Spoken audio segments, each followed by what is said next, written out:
Good morning to all of you. Today's my topic is image formed by a concave mirror using a ray diagram.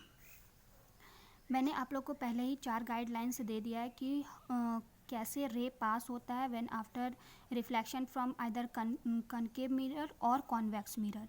तो उसी 2 रे diagram को हम लोग use करके एक रे डायग्राम 2 रेज को यूज़ करके हम लोग एक रे डायग्राम फॉर्म करेंगे। किसी भी रे डायग्राम को बनाने के लिए एटलीस्ट 2 रेज का हम लोग को लेना इम्पॉर्टेंट है। तो फर्स्ट केस मेरे पास है ऑब्जेक्ट इज़ एट इन्फिनिटी। जब ऑब्जेक्ट इन्फिनिटी पे होता है तो इमेज कैसा फॉर्म होता है वो हम लोग देखेंगे। सपोज दैट ये आपका कॉन्केव मिरर हो गया, हम लोग यहाँ पे 2 रे लिए हैं 1 एंड 2। ये आप लोग का प्रिंसिपल एक्सिस। तो जब एक ray parallel to principal axis आता है तो कहाँ से पास करेगा? फोकस से। Same thing happens here when rays coming from infinity and parallel to principal axis, then it will pass from focus. तो after focus जहाँ पे ये दोनों आफ्टर रिफ्लेक्शन मीट करेगा वहीं पे हम लोग का इमेज फॉर्म होता है। तो हमने एक इमेज लिया, ऑब्जेक्ट लिया था ए बी जो कि इन्फिनिटी पे था, और अब हमारा इमेज कहाँ फॉर्म हो रहा है? फोकस पे। तो ये जो 3 चीज़ है, इमेज, नेचर और साइज़, ये आप लोग को याद रखना बहुत ज़रूरी है, क्योंकि रे डायग्राम हर एक ईयर किसी न किसी तरह से पूछा ही जाता है, चाहे एज अ न्यूमेरिकल फॉर्म हो या फिर ड्रॉ करने के लिए आता हो। और ये 3 चीज़ आपको तो याद रखना ही रखना है। इसके लिए बुक्स में आपको एक चार्ट भी अवेलेबल है जिसमें टेबुलर फॉर्म में बताया गया है, उसको लर्न करना है। और ऐसे मैं समझा रही हूँ तो ऐसे भी ईजिली आपको याद हो जाएगा। तो ऑब्जेक्ट कहाँ रखे थे? इन्फिनिटी में। इमेज फॉर्म कहाँ हुआ? Image is formed at focus. Nature कैसा है इमेज का? तो इमेज का जो फॉर्म हुआ है उसका नेचर है रियल एंड इन्वर्टेड। साइज़ कैसा है? इट इज़ हाईली डिमिनिश, मतलब बहुत ही छोटा। देख भी पा रहे हैं हम लोग, ऑब्जेक्ट हम लोग का इतना बड़ा था और लेकिन हम लोग का जो इमेज फॉर्म हुआ वो कितना स्मॉल हुआ, इसीलिए लिखा गया it is highly diminish. Second is object is beyond C, मतलब सी के बाहर। सी क्या है? Centre of curvature. तो ये आपका हो गया कॉन्केव मिरर। हमने ऑब्जेक्ट रखा बियॉन्ड सी ए बी, ठीक है। तो इससे 2 रे हम लोग ने पास कराया, एक पैरेलल टू प्रिंसिपल एक्सिस, तो कहाँ से पास करेगा? फोकस से। Second is centre of curvature. Centre of curvature से जब कोई रे पास होता है तो क्या होता है? बिना डाइवर्ज किए वो सेम पाथ में रिवर्स हो जाता है। तो ठीक उसी तरह जिस तरह से वो आया, जिस वे से वो आया था उसी वे से वो रिवर्स हो गया। तो after reflection the both line will meet at between C and F. इसीलिए इमेज कहाँ फॉर्म हुआ हमारा? A dash B dash. जो इमेज ऑब्जेक्ट लिए थे हम लोग ए बी, तो इमेज कहाँ फॉर्म हुआ? A dash B dash C और एफ के बीच में। तो इसका हमारा इमेज कैसा बनेगा? इमेज इज कहाँ बनेगा? Image is formed between F and C. Size कैसा होगा? Size of image is less than that of object. Nature it is real and inverted. Third case is when object is centre of curvature. Centre of curvature तो आप लोग को पता ही है, जिसको सी से डिनोट करते हैं। ये आपका कनकेव मिरर हो गया। ऑब्जेक्ट कहाँ रखना है? सेंटर ऑफ कर्वेचर पे। तो ए बी हमने एक ऑब्जेक्ट रखा है, यहाँ से 2 रे आपका इंसिडेंट जाएगा, एक पैरेलल टू प्रिंसिपल एक्सिस जो पास कहाँ से कहाँ करेगा? After reflection it will pass from focus. उसके बाद है सेकेंड जो आपको क्या फोकस से इंसिडेंट आ रहा है तो वो कहाँ से पास करेगा? आफ्टर रिफ्लेक्शन कहाँ से जाएगा? Parallel to principal axis. तो ये दोनों rays after reflection it will meet on C. तो सी, तो इमेज भी कहाँ बना? सी पर बना। ऑब्जेक्ट भी हम लोग सी पर रखे, सेंटर ऑफ कर्वेचर पे रखे, और आफ्टर रिफ्लेक्शन इमेज भी कहाँ बना? सेंटर ऑफ कर्वेचर पर। और हम लोग देख रहे हैं जितना बड़ा हम लोग ऑब्जेक्ट रखे थे सेम उतना ही बड़ा हम लोग को इमेज भी फॉर्म हुआ है। तो इससे ही हम लोग पता कर सकते हैं कि ऑब्जेक्ट अगर सेंटर ऑफ कर्वेचर पे हो तो इमेज भी सेंटर ऑफ कर्वेचर पे ही बनेगा। जितना साइज़ का हम लोगों ने ऑब्जेक्ट रखा था सेम साइज़ का इमेज बनेगा।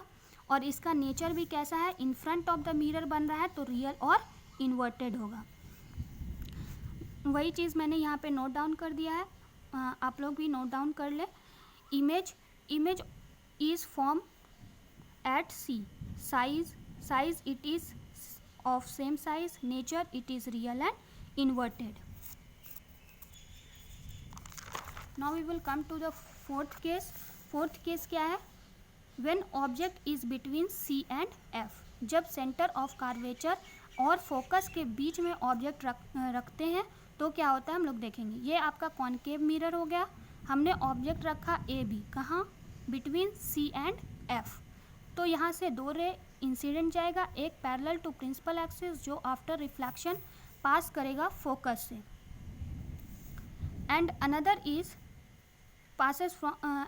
पास फ्रॉम सेंटर ऑफ कार्वेचर। तो सेंटर ऑफ कार्वेचर से जो रे पास करता है उसका तो हमको पता ही है कि बिना डाइवर्ज किए ही वो सेम पाथ पे रिटर्न हो जाता है। तो हमने यहाँ क्या देखा? After reflection it will meet on here A dash. तो ए डैश और बी डैश ये क्या बन गया आपका? इमेज। हमने ऑब्जेक्ट कहाँ रखा था? Between C and F. तो इमेज कहाँ बन रहा है? Beyond C and F. और हमने देखा है कि ऑब्जेक्ट हमने छोटा लिया था और इमेज क्या हो रहा है? थोड़ा बड़ा हो रहा है, मतलब लार्ज बन रहा है। ये in front of the mirror है तो नेचर कैसा होगा? Real and inverted.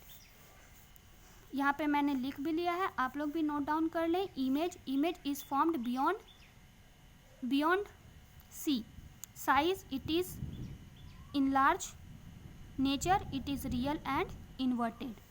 Now fifth case क्या है? Object is at focus. Object कहाँ रखे हैं हम लोग? फोकस पे रखे हैं। तो देखते हैं, फोकस पे ऑब्जेक्ट रखे हम लोग ए और बी। ए बी यहाँ से दो इंसिडेंट रे लेंगे, एक पैरेलल टू प्रिंसिपल एक्सिस जो कहाँ से पास करेगा? आफ्टर रिफ्लेक्शन फोकस से, and second is passes from centre of curvature. तो हम लोग ने क्या देखा कि हम लोग ऑब्जेक्ट यहाँ ए और बी रख रहे थे और इमेज फॉर्म हो रहा था, फॉर्म एट इन्फिनिटी। तो ऑब्वियसली है कि जो हम लोगों ने साइज ऑफ द ऑब्जेक्ट रखा है उससे कहीं बड़ा साइज इमेज का बनेगा। नेचर कैसा है? In front of the mirror है तो रियल और इन्वर्टेड बनेगा। इमेज कहाँ फॉर्म होगा? तो कहीं पे मीट नहीं कर रहा है, इट मीन्स इन्फिनिटी में फॉर्म होगा। तो image is formed at infinity, nature it is real and inverted, size it is highly enlarge. Now we will come to the sixth case. When object is between pole and focus, pole और focus पर जब object रखेंगे तो यहाँ मान लीजिए ये यहाँ पे मैं डिनोट करना भूल गई हूँ, ये आपका हो गया P। पोल एंड फोकस के बीच में मैंने ऑब्जेक्ट रखा ए बी। तो आफ्टर रिफ्लेक्शन एक रे मैंने पास कराया कहाँ से? पोल से। जब कोई रे पास करता है पोल से तो वो क्या होता है? सेम एंगल में रिफ्लेक्ट करता है, मतलब एंगल आई और एंगल आर सेम एंगल में रिफ्लेक्ट कर जाता है। और सेकेंड रे जो मैंने लिया है वो लिया है सेंटर ऑफ कार्वेचर से। तो सेंटर ऑफ कार्वेचर से क्या होता है कि बिना डाइवर्ज किए ही वो सेम पाथ में पास करता है। तो उसके after reflection it will meet behind the mirror meet कर रहा है और एक बड़ा इमेज बना रहा है। तो जब कोई image behind the mirror form होता है तो उसको हम लोग कैसा इमेज बोलते हैं? वर्चुअल इमेज बोलते हैं। और इसका हम लोग साइज़ देख ही रहे हैं, ए बी कितना छोटा लिए हैं और ए डैश बी डैश कितना बड़ा हुआ है।